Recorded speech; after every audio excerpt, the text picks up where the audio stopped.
Il nous dit ici, le Rav dit que la Itrachut, le renouvellement dans le service divin, c'est l'essentiel du service. La majorité des gens se considèrent comme des anciens, comme des vieux à leurs yeux. J'ai l'habitude de faire ça, je connais, j'ai déjà fait 1000 fois cette chose-là, et c'est ça toute l'erreur. Dès l'instant où tu crois que tu connais, où tu crois que tu sais, c'est là où il y a un problème. Par exemple, venons prendre un cas concret. Tous les jours, un homme juif, il doit prier 3 fois par jour. D'accord? Ceux qui prient pas 3 fois par jour, que j'aime vous aider à le faire, mais en tout cas, ceux qui le font, 3 fois par jour, Shacharit, Mincha, Arvit. Et c'est tous les jours, c'est les mêmes prières qu'on fait. Donc maintenant, si c'est tous les jours les mêmes prières, il y a lieu de se demander, mais qu'est-ce qu'Hachem il attend de moi à répéter les mêmes textes? Ou alors, à mes yeux, ça me semble être identique, mais pas du tout. Chaque jour, comme je te dis, par exemple, toujours tu manges. Ouais, mais j'ai mangé hier, mais je l'ai consommé entre temps. Maintenant, il faut que je remange, il faut que je reprenne de l'énergie.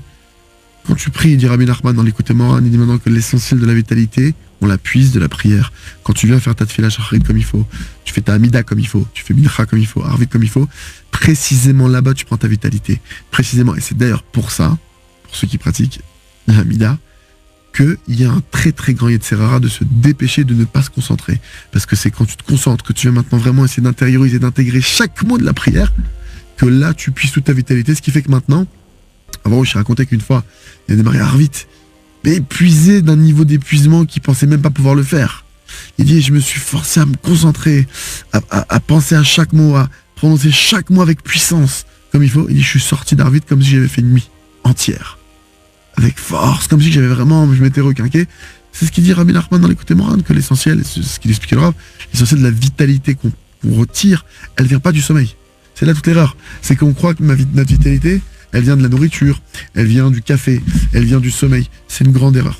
C'est un shaker, c'est un mensonge. On doit chercher à lutter d'accepter ça. C'est vrai que tu dois manger. C'est vrai que tu peux plus, tu dois dormir, et à un moment tu dois dormir. Mais concrètement parlant, c'est Hachem qui passe par la nourriture pour te donner de la vitalité. C'est Hachem qui passe par le sommeil pour donner de la vitalité. Mais c'est pas le sommeil en lui-même. La preuve, c'est que des fois, ça peut arriver qu'on dorme, on se réveille crevé. La preuve, c'est que des fois, on peut manger. Et juste derrière, on a quoi? Le gros coup de barre. Je comprends pas. T'as mangé parce que tu manquais d'énergie, parce que tu voulais prendre la pêche. T'as un coup de barre. Ça peut arriver que tu prennes un café. C'est montré scientifiquement que prendre un café à jeun, ça met un coup de barre. Avec du sucre, parce que, bon, je vous passe les détails. D'accord? Parce qu'encore une fois, Hachem, il te montre tout son contraire pour te dire que c'est lui qui gère ça. Maintenant, avant de dire qu'est-ce qu'on devrait faire ou pas faire, ou arrêter de faire, sans rentrer là-dedans, c'est déjà d'accepter, d'attraper cette chose-là. Donc, première des choses, ne pas croire que je sais tout dans le sens, je connais, j'ai déjà fait ça. Non. Tu remets tes filles d'aujourd'hui, c'est une nouvelle page. Et d'ailleurs, c'est hyper important de faire ce qu'on appelle la Trala Chadasha, le Rav Arushi. Très souvent, vous avez peut-être déjà entendu le dire, il dit aux gens il rentre dans une salle, il va dire aux gens, mais dites-moi Mazal Tov, dites-moi félicitez-moi. Les gens disent Mazal Tov, félicitations, mais de quoi? Il dit je viens de naître. Le Rav dit vous croyez que je rigole?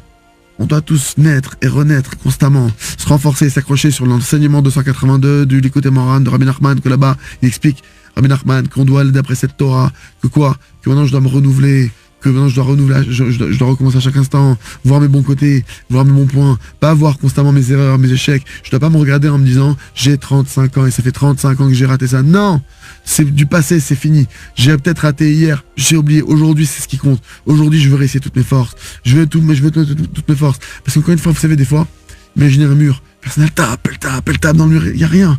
Et tu sais pas maintenant que ce mur maintenant il s'est fissuré. Au prochain coup, paf, le mur il s'effondre. Comme des fois, des choses qui peuvent s'effondrer sur un coup, qui se cassent sur un coup. On dit, mais comment c'est possible? On n'a pas fait ça. Oui, mais tout le poids qu'elle a enduré, etc., c'est tout ce qu'il y a eu auparavant qui fait que maintenant, aujourd'hui, la chose, elle a cédé, elle a pu la franchir. Maintenant, mais pour ça, il faut se renouveler. Si maintenant, je considère que j'ai frappé une fois, 2 fois, 10 fois, j'ai fait des efforts, ça m'a pas aidé, alors là, maintenant, je suis comme un ancien. Je connais, ça marche pas. J'ai déjà essayé 10 fois. C'est de penser comme ça, c'est une erreur. Encore une fois, tu demandes à ton Rav, tu prends conseil auprès de Chachamim, tu demandes de l'aide à Hachem. Vraiment, tu cherches. Si on te dit non, ça c'est pas le bon chemin, peut-être tu tapes la tête contre les murs, peut-être t'as pris un chemin qui est erroné. C'est possible, c'est vrai. Je sais pas, là, je peux pas faire un cas par cas ce soir, mais c'est possible que le chemin que tu prends c'est un chemin erroné. C'est-à-dire, demande à ton Rav. Maintenant, si ton Rav t'a dit non, c'est le chemin, ok, t'as étudié, c'est difficile, c'est normal, t'as essayé de faire une bonne étude, t'as pas réussi, c'est normal. Dans la spiritualité, c'est normal que c'est pas facile. Maintenant, il y a certaines choses dans la matière que c'est toi tout seul qui te mets dedans. Oui, mais je fais 8 boulots parce que je veux gagner 50 000 euros par mois. Qui a dit que tu avais besoin de 50 000 pour vivre? Qui a dit qu'il te fallait 8 boulots? Qui a dit qu'il fallait peut-être en un boulot, tu peux faire 50 000? Il y a une erreur, ok?